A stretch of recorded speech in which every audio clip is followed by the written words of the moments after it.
Welcome to What Happens Next, the show dedicated to thinking about, with a bit more nuance than just the money, there's some of the decisions we want to make in the next chapter of our lives.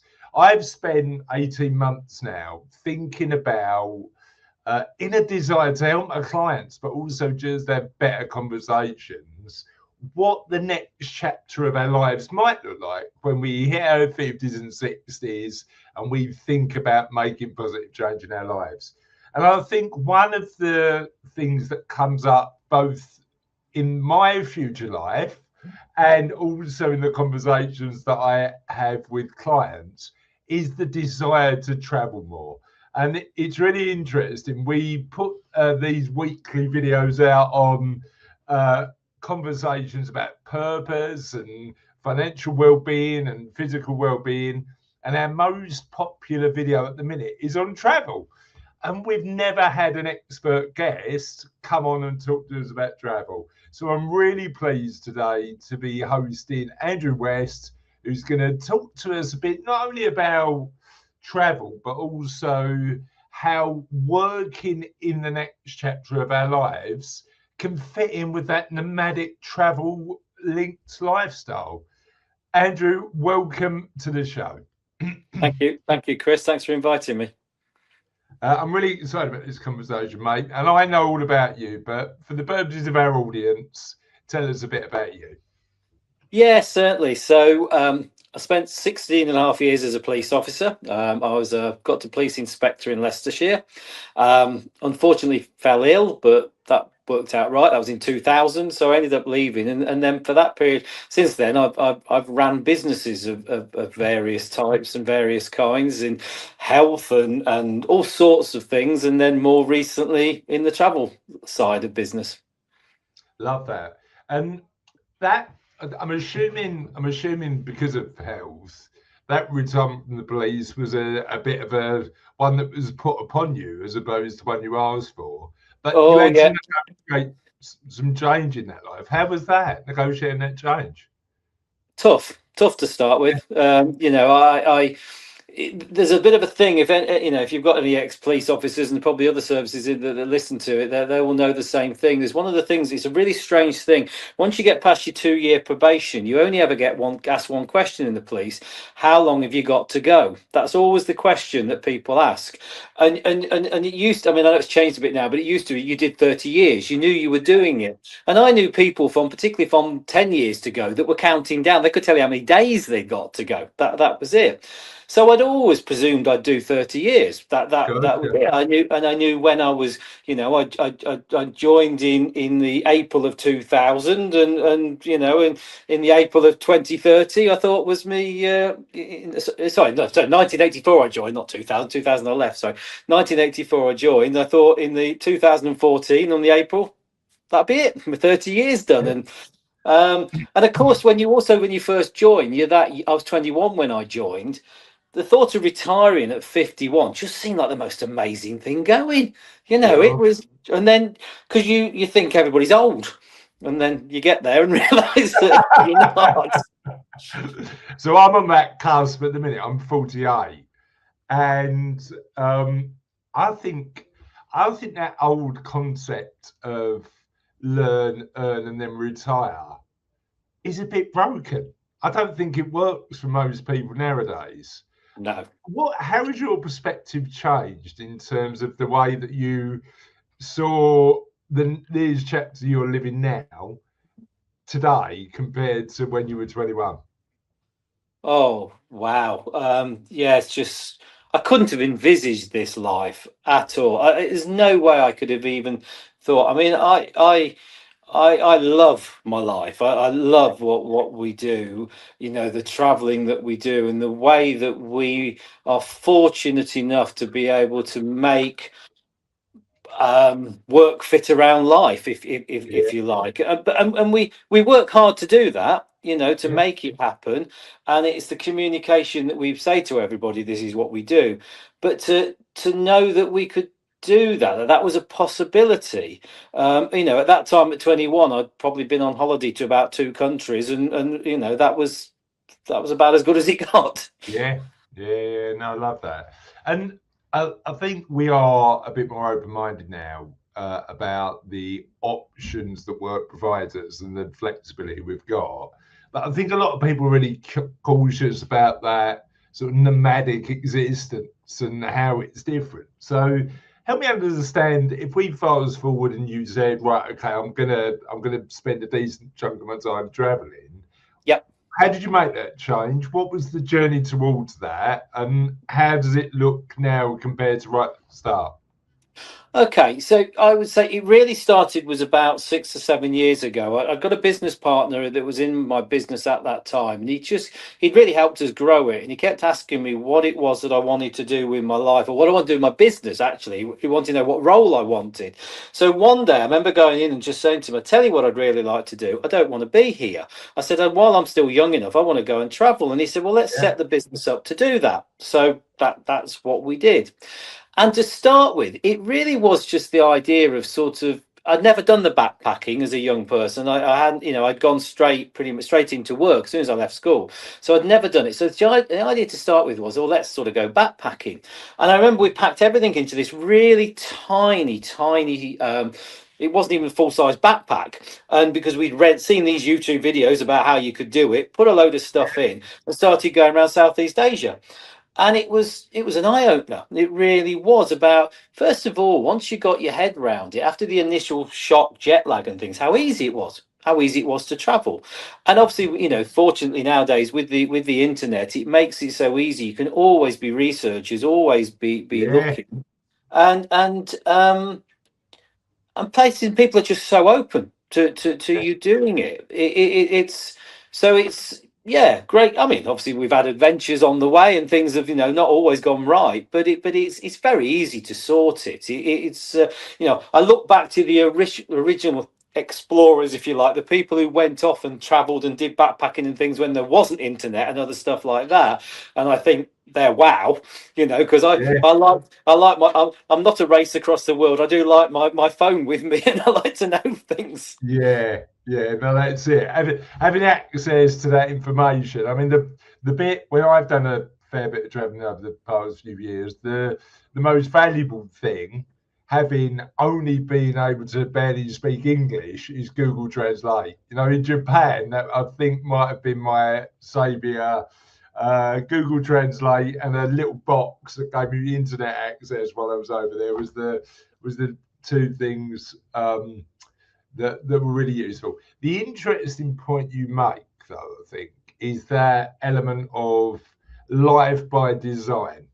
Because when I think about the conversation you had with your business partner, you had to actually design the life that enabled you to do the traveling, right? So, what were the component parts of that?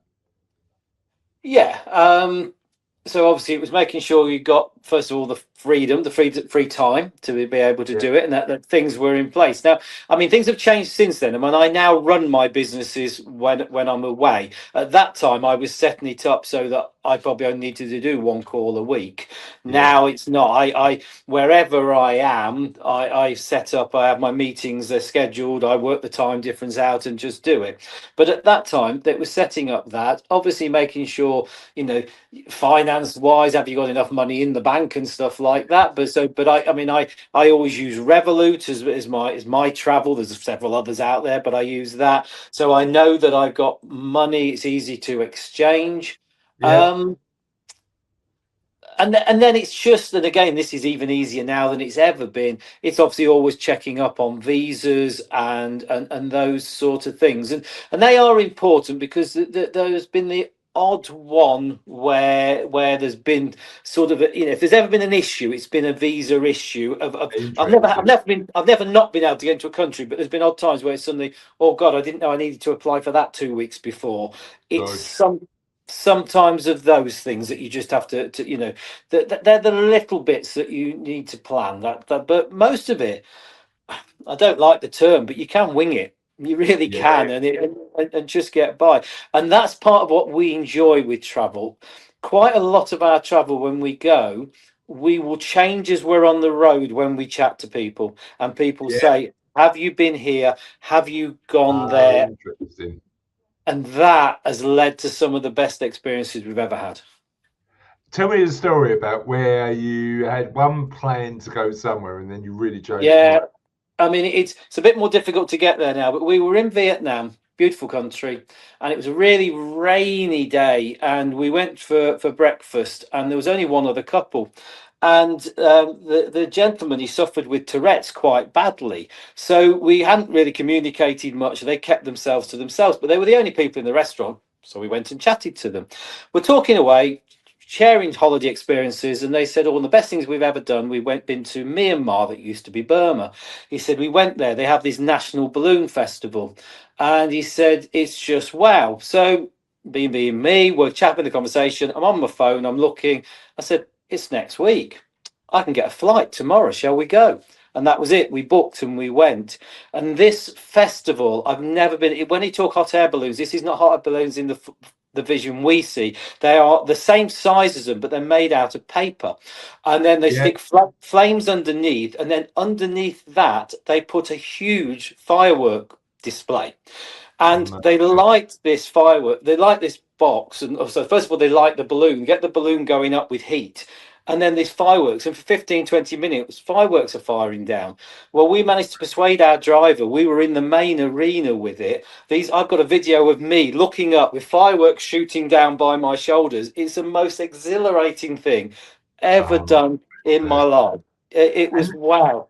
and that And element, maintaining that element of randomness when you travel is interesting, isn't it? Because I think yes, a lot of people assume that you've got to plan it all out, map it all out, know where you're going. But I suppose part of the adventure is the spontaneity, right? The ability to turn yes. around and go, yeah, yeah.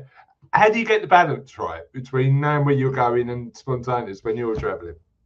I I always like to get the first bit sorted, so that, because I think jet lag and stuff can cause you a problem. So I try to make sure that whenever we're getting to somewhere, that I know there's Uber or something that I can get to my accommodation. I have my accommodation booked, and I Yeah, know that I've got transport sorted, because I think when you've sometimes between when you've done a long haul and you draw and you get there, you just the don't want last to be one. sun. Yeah, Yeah, so that's my bit. Once we've done that, we find that in general we do a few days in a place. We try and give ourselves enough time. We get to somewhere, we have at least a whole day exploring, and we've got the next night, and so we're booked for 2 nights, if you like. yeah, If we then go, wow, this place is amazing, we extend. yeah, Or we go, no, okay, we've done this, and you can never say, we've been, and of course traveling is such a personal thing. So you talk to somebody, and I might tell you one city, and you might go, oh wow, that's amazing, I love that city, and we'll go, oh, didn't think that much yeah, of it, to be yeah, honest. yeah, And so we've stayed in some really, quite in some size obscure places where the coach has dropped us off, and we've gone, wow, we love it, just because of yeah. the energy and the atmosphere of the local people. Yeah, yeah, Sometimes that's it's like that. interesting. That's so interesting. How long did you have this sort of lifestyle until you knew it was definitely for you? Was it instant, or was it one of those things that took a while to get your head around? That's a good question. I think it was pretty much instant, but it's a really strange one. Since Gillian, my wife, and we've been together. We've travelled the whole time we've been together. We've been together now. It's just over 7 years. Yeah, And we do say we are as bad as each other. So we will so we will get to a point where we're somewhere and go, I think we've had enough now. So we will go back, and then we'll go, oh, I think that's time we settle. Let's have a bit of time here. And then usually within 2 to 3 weeks, one of us is yeah, going, if you have you please. have you seen this? And we laugh about it now, because we don't know which one of it's going to be, but You know one of what? us, It's so funny, Andrew, because Kazi and I are exactly the same, right? So I was meant to. I'm off to Ireland in a couple of weeks, and then I was meant to climb Kilimanjaro.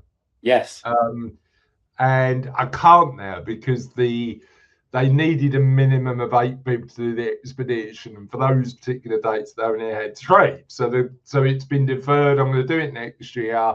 All good, but means that I've got a space in my diary where Yeah. there's nothing because I thought I was going to be in Africa, and it looks like a bit of a vacuum. And Cassie and I looked at each other and went, "What are we filling that with?" Yeah. Oh And yeah. thankfully, it's half term for Sophie as well, so it will be a trip. Brilliant. But actually, I think you're right. All of the evidence points to the fact that spending money on experiences and memories you can share with people you love and like is one of the ways to combine happiness and money in the best way possible. So 100% is that element. But I'm sure there's challenges, ups and downs when it comes to nomadic living. So what have you found really easy? And what have you struggled a bit more with the sort of life you lead where you're traveling a lot? Okay. I think in general, the communication, a bit like you said, with a bit of Google Translate, with a bit that Gillian loves to learn a bit of language wherever we go, and other elements of it, I think that's proved easier than I thought that it would. And so, but the one we do find a bit more difficult is trying to eat healthy while we're traveling. It's so easy not to.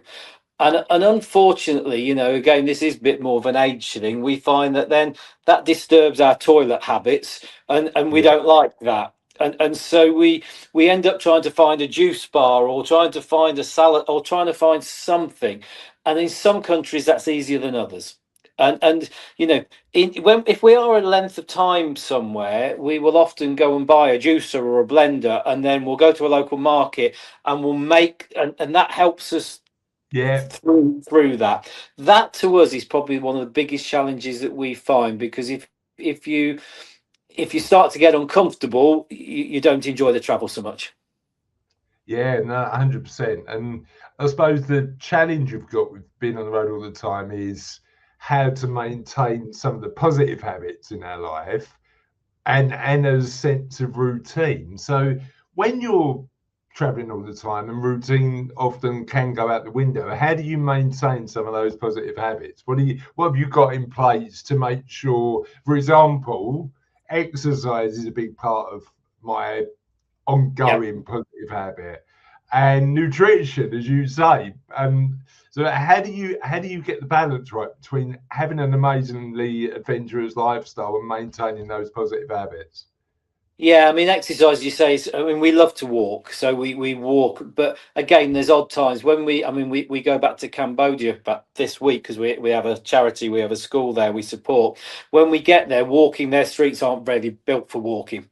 So we often end up, we'll join a gym, even on a month's membership or something like that, just so that Yeah, we can go and keep that up, because you soon notice it if you're not. And then, as I say, we will find out where the local market is. We will see what the local fruit and veg and things are there. We actually, as much as we can, particularly when we're on longer stays, we will stay more in apartment type places and things like that, and we'll eat in quite a bit. We'll prepare our own food rather than eating out all the time. So yeah, yeah. that's the way we try and keep up those things. Love that.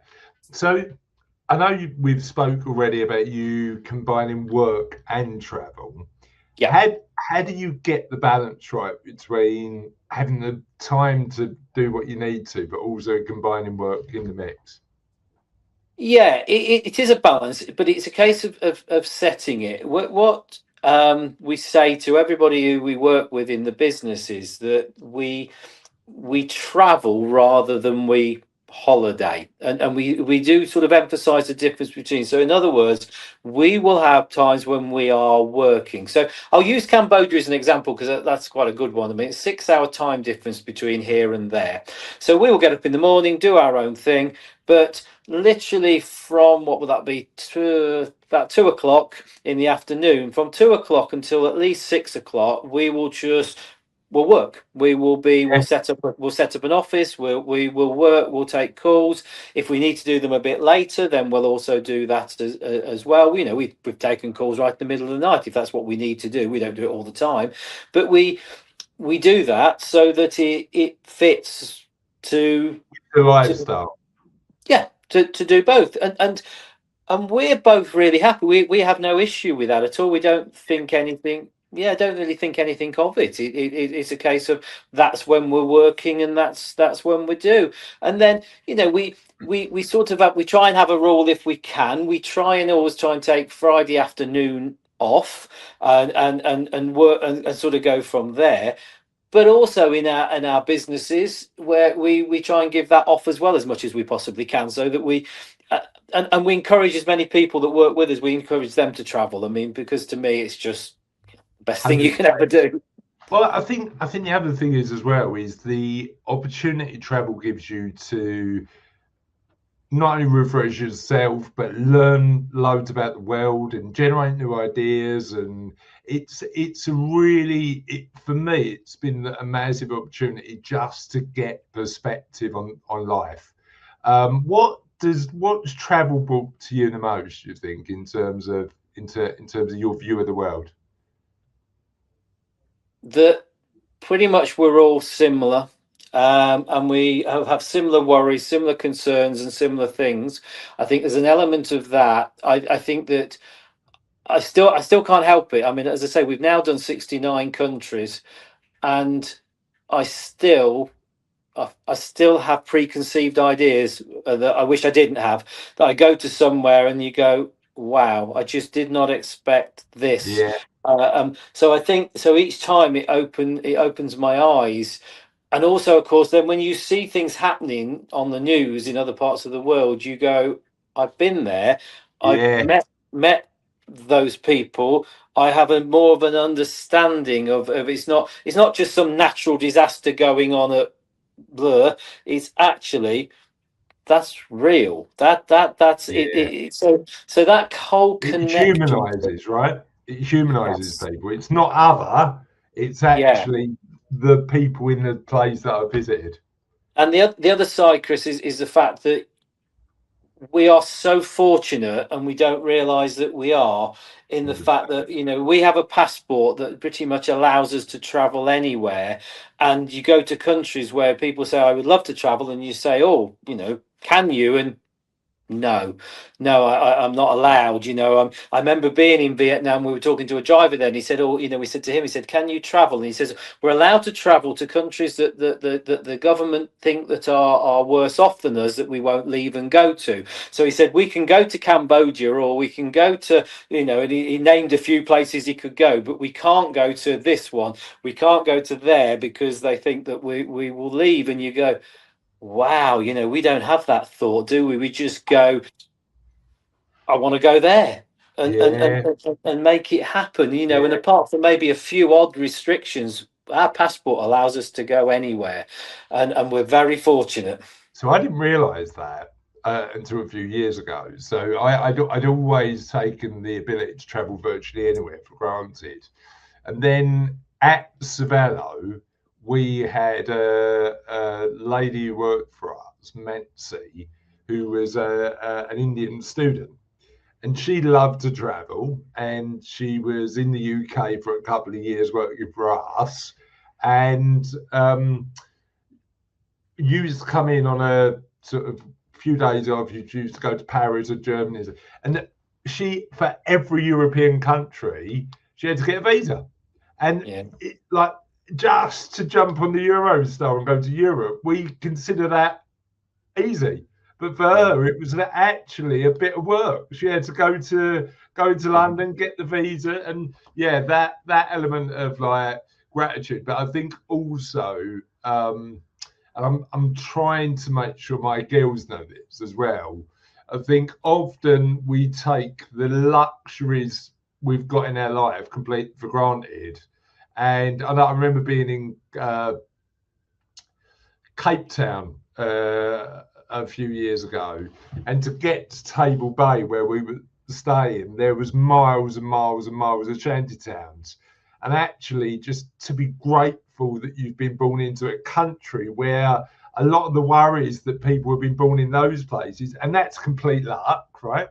Yeah. Yeah. Born into those places we take those luxuries for granted. So I think travel really gives you a fresh perspective, and that, for me anyway, allows you to be more grateful about the opportunities you've got. I completely agree about that.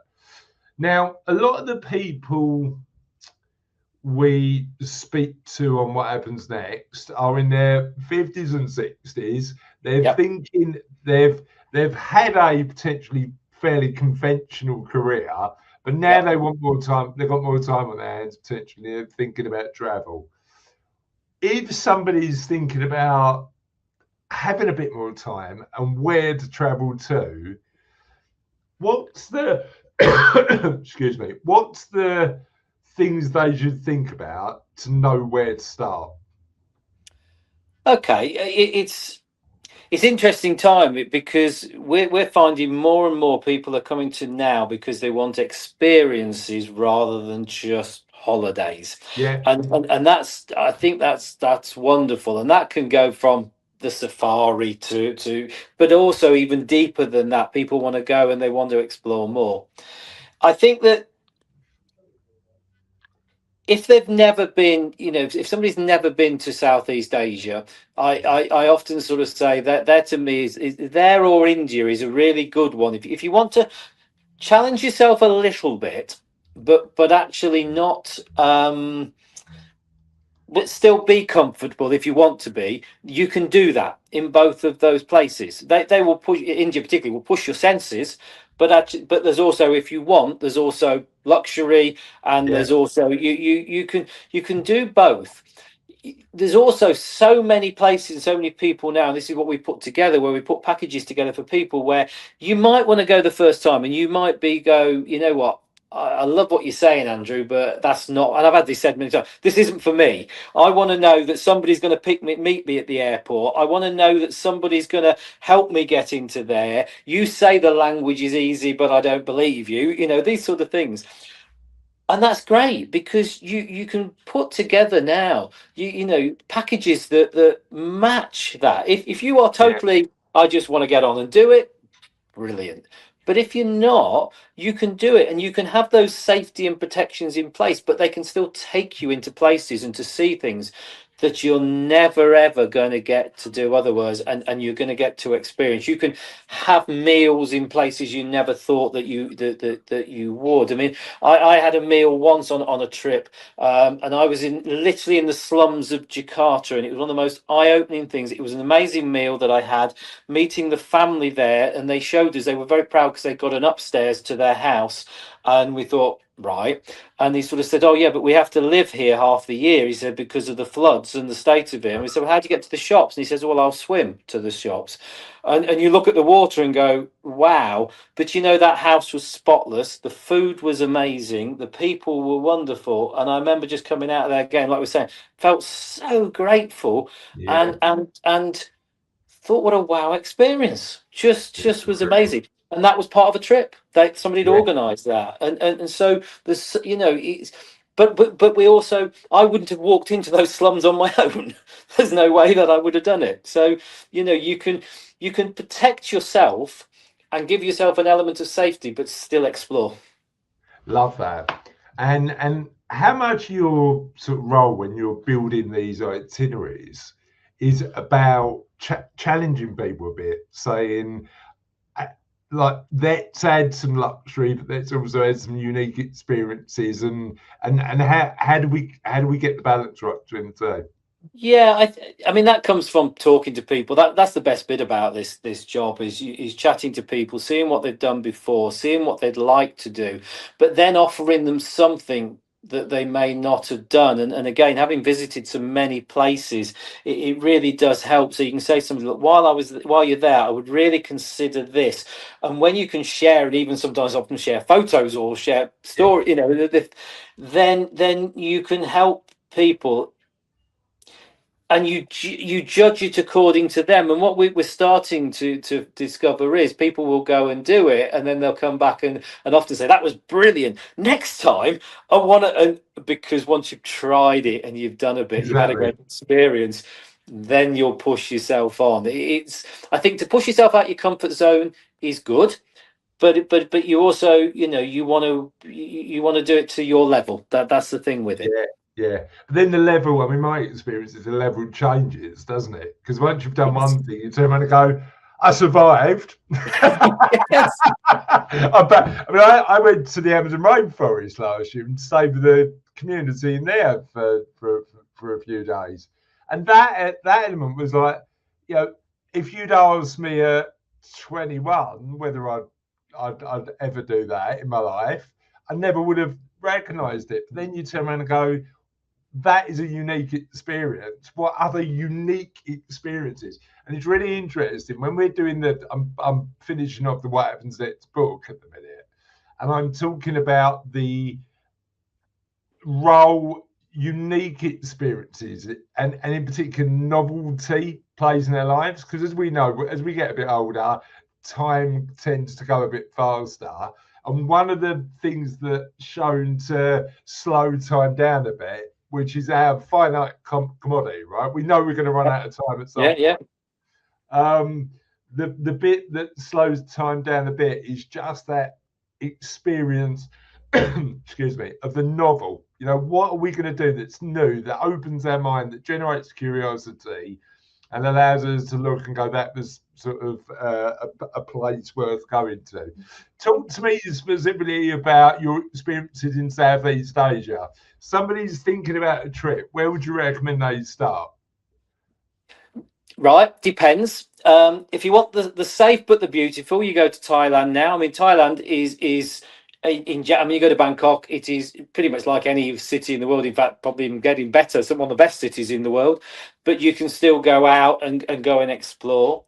Then if you go and say, we love Cambodia, that's why we've got the charity there. The Cambodian people are probably some of the nicest we've ever met, and as a country has suffered so much problems and still is, and so you're when you go there, you know that your money is really helping people. So we love that. We ended up last year, we went to Sri Lanka. That's now my number one place that I say to I anybody. love Sri Lanka. I It's love Sri Lanka. just wow. I quite like train travel and the train journey there that you do from Ella to Kandy. They always say it's one of the best in the world, and you sort of go, yeah, but I've heard that before. It was wow. We upgraded to first class because that gave you a sit on toilet, which was quite nice. Gave you air conditioning. Didn't care about the air conditioning because actually the doors are open between the carriages, and I went and sat. I must have sat for most of the journey just looking out the carriage door. Yeah, And beautiful. just amazing. So yeah, you've got so many different places there that you can go, but they are very accessible now. That's the thing. They're all the big airlines fly to them, and there's tours and all sorts of things available that you can do. So it's in Cambodia when we go, our charity is near Siem Reap, and obviously you've got Angkor Wat, and Angkor Wat is meant to be, again, I don't know how they get these lists, but it's the number one place to see the sunrise in the world, apparently. And again, it's stunning. It's Yeah, just, it takes your breath away. So it's I love that. I love that. yeah. What place in the world did you not expect to love but really do? That's a really interesting one, Chris. It's only just happened. With the travel business, Gillian, my wife, she wanted to go on one of these expedition cruises, and she chose the Arctic. Now, I'm not particularly a cold weather person, I have to say, and when I looked at it, I thought, yeah, all right. She said, no, no, no. If we're going to tell people about this, we need to experience it. We get on it, and we go and end up going across the Denmark Strait, going to Greenland, and just wow, Yeah, I have never seen such beauty in cold, in seeing icebergs, seeing glaciers, and it was an expedition. I mean, but and there was people in their 80s, 90s doing this expedition, and that were there. So it wasn't, but you to get off the boat, it couldn't go into dock. You had to get on what's a Zodiac, which is like a yeah, rubber dinghy, and they take you to land. We saw polar bears, we saw Arctic foxes. Every day there was talks from people there who were experts. And I actually even made a joke about. I actually started posting my iceberg of the day because I was falling in love with these icebergs. You cannot, and somebody summed it up so well because I couldn't, and they said to me, "Didn't it make you feel small?" And I said, "That sums it up." I did. I felt so small when you're there and you see the size of all of this and all this space. And we went to a community as well there and saw the people living there. And again, you just go, wow. So Yeah. yeah, that I took my breath away. weirdly, I had a conversation with a client of mine yesterday, and she'd last year went to Antarctica on Right. a expedition, and similar sort of thing. Got on the dinghies, got to see the penguins, did like all this amazing stuff, Well, and that's on the list, Chris, because we did the polar plunge there in the Arctic. So we jumped ooh, into the water there, but how they long give are you about to stay in the water? Oh, I don't know, about 30 seconds. It was all Yeah. right. It's okay. It was an amazing experience. And then, and so, yeah, we did that. But they're very clever because they give you a badge and it actually says that you've done the Arctic polar You've got to do plunge. the Antarctica. Yeah, I mean, on my list of things to do, I need to do the. I've done the London Marathon. I've done Ride London, which is a 103-mile Yeah, I've bike. done both of those. Yeah, I've done them. I've got to do the Serpentine swim, and the Ah, challenge that I've got is that my wife's a cold water swimmer off the Essex coast. I'm not keen on cold water swimming. Jumping in and then coming out, I'm cool with, but spending an elongated period of time, I don't know whether I'd want to do that. But yeah, I mean, but your point, and we've talked about this quite a lot on what happens next, because I think often when people perceive retirement, they see it as a place just to do the things that they love to do. And there's nothing wrong with that. You know, there's yeah, nothing wrong with that. But I think what that ignores is that we need purpose in our lives. So we need stuff to get up in the morning for. So we yeah, need the hedonic well-being. We need the eudaimonic well-being. What are we getting up in the morning to do? And then the element that doesn't get spoken about, and we had a really great guy who we interviewed about a year ago on What Happens Next, a guy called John Dunkley, who talked about this a lot, this charonic well-being. And that is, how do we experience awe? And right. what was interesting is some people get that through go to church and be part of church communities.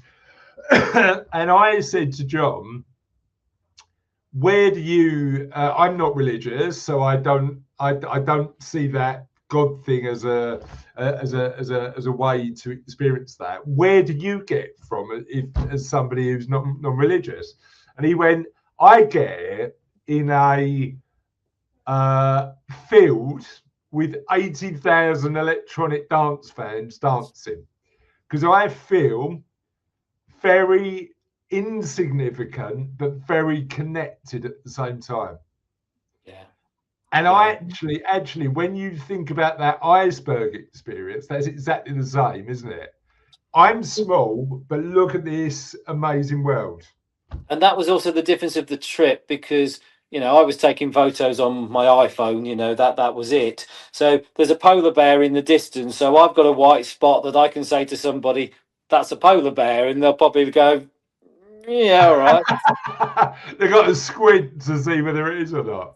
But the guy next door to me, he's got his camera, and on that boat, nearly everybody shared all their pictures. So you Oh, get from the trip, you get, and there's also a professional photographer on there as well that's taken. You get everything, so you can. We got back, and so he was able to show me photos. That he'd taken the polar bear where he'd got his tongue out, and he said, "Did you know that he's got the polar bear got a blue tongue?" And I'm there thinking, well. I was lucky to see really if he got a head, let alone anything. I But it love was a that. but it was a shared experience, and I don't think I've done many trips that I would say as shared as that. That was Yeah, I what love made it great. what I'm really curious about though, because you mentioned that experience of awe. what other parts of the world have you been to where you've experienced the same feeling in a not the same, but in a similar way? Oh, it's so many, really, so many. I mean, we're talking about Thailand. I remember flight. We'd been went right at the top to Chiang Rai, and not many people get to there. We were crossing the border going into Laos because you can do a great river trip down in Laos. Sorry, it's Laos, and you can do a great river trip there. So we went up to Chiang Rai, and as we were flying in on the plane, we'd gone from Bangkok to get there. There was this amazing Buddha. Now you can get a bit budded out in Thailand. There are so many and beautiful, amazing ones, and we go and see a few, and then we go, yeah, okay. But we remember going and seeing this one as we come in the plane and thinking, I've never even heard, I've not seen this. So as soon as we landed, we asked somebody, and they said, and this was something.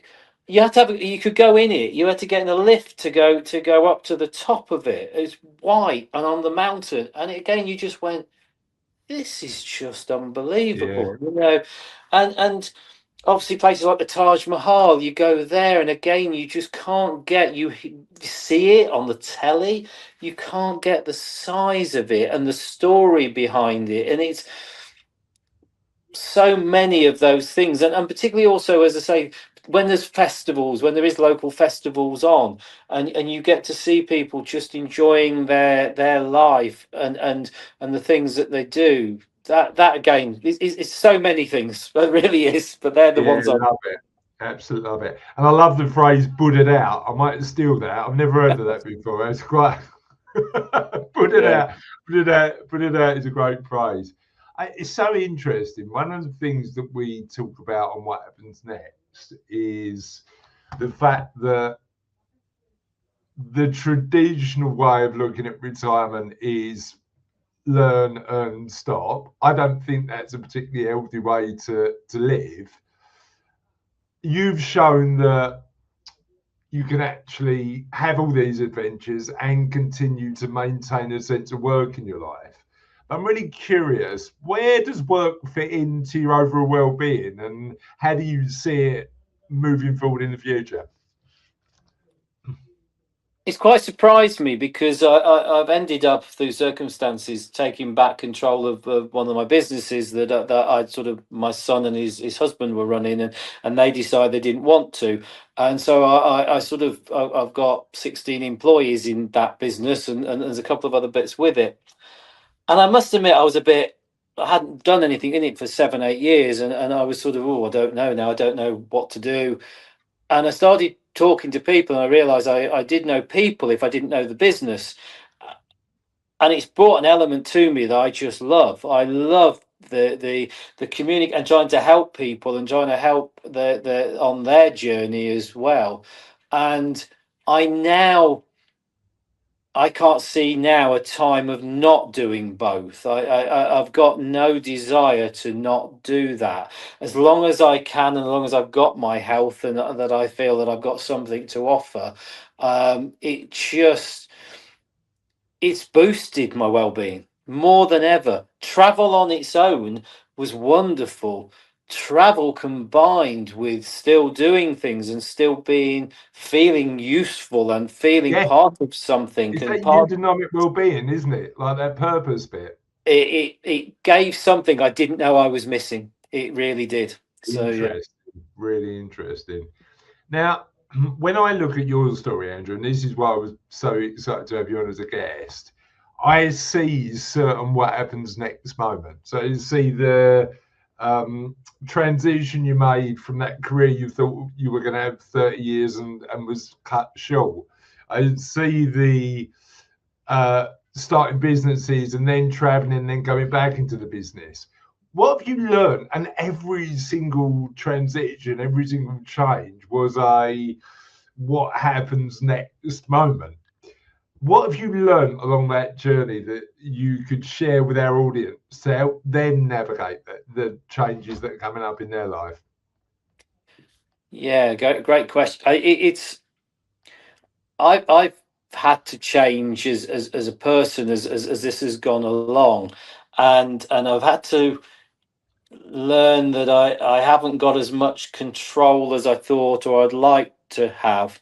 because I think generally we do. So I've had to work on that. We do a lot. We did a road trip this summer where we went, and again, beautiful. We've never, I think you have, Chris, because we've talked. But ended up going across to Serbia. I mean, the road between Serbia and Montenegro is one of the most beautiful roads I've ever driven.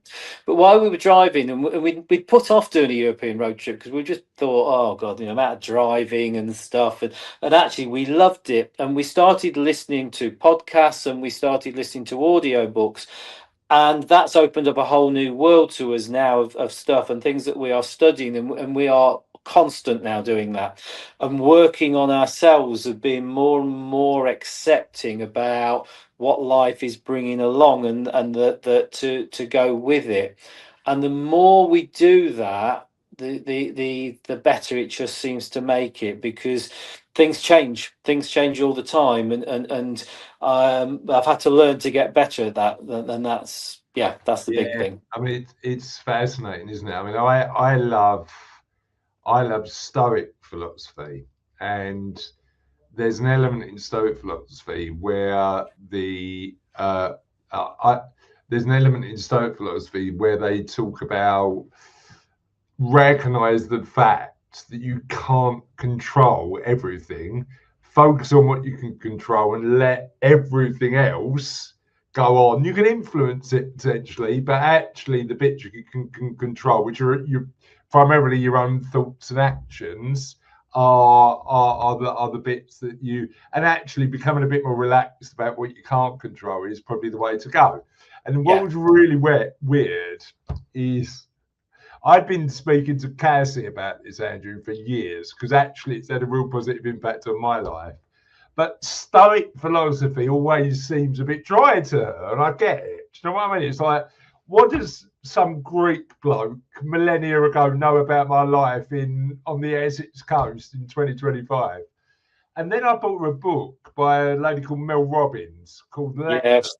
Yeah, I've read that. Yeah. And I haven't read it yet. But then, Cassie, I bought it. Funny enough, where were we going? We were going we had a family wedding in Cyprus. At the airport, I said, well, look, I've heard good things about this book. I'll buy it for you. So I popped into WH Smith's, bought the book. And she hasn't stopped talking about it since. And I've been saying to her, basically stoicism, but communicated in a way that's really applied to the actual world. And actually, I think that's part of the secret, isn't it? Focus on what you can control, understand that you can control a bit, but not much, and just navigate. Like, happiness is just not worrying about the rest too much and just navigating around it, isn't it? It's interesting. What was the podcast or audio book that, when you were doing your road trip, resonate the most? Yeah, it started off. Most people have heard of The Secret from Rhonda Byrne, but she's written another book called The Ultimate Secret. And we started listening to that. It's quite hard going to get to start with, because it's talking constantly about that we are not our thoughts, we are not even our body, we are actually the awareness behind it. And it's starting to work and focus on that. That had an immediate one. In fact, I took it to the level we just kept repeating it. We just would go, okay, let's go back on it. Let's go back again and do it. And that's taken us on a quite a different journey, because we've now started to look into some of the people that she quoted in that book to see where they get theirs. It's something that, for me personally, I now have to keep working on. If I even leave it for a week or so, I can feel myself very easily get dragged back to many of my old ways, and I actually like living in the way there of being aware of my thoughts, and the and actually the more you focus on them, the more you realize that your thoughts can take you on some pretty dark journeys if you let them.